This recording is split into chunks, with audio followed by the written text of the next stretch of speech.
మీరు ఈ జూన్ 8ని అస్సలు మిస్ కాకండి. ఇలాంటి అరుదైన రోజు 3 ఏళ్లకి ఒక్కసారి మాత్రమే వస్తుంది.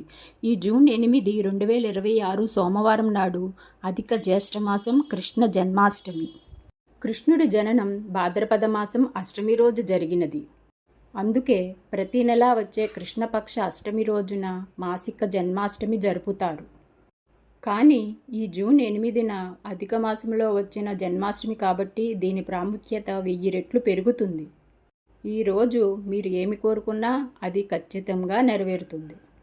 కాబట్టి మీరు జూన్ 8న కృష్ణుణ్ణి ప్రసన్నం చేసుకోవడానికి ఓం కృష్ణాయ వాసుదేవాయ గోవిందాయ నమః, ఓం కృష్ణాయ వాసుదేవాయ గోవిందాయ నమః, ఓం కృష్ణాయ వాసుదేవాయ గోవిందాయ నమః అని 3 సార్లు జపించండి. ఈ వీడియో కింద శ్రీకృష్ణ అని కామెంట్ చేయండి.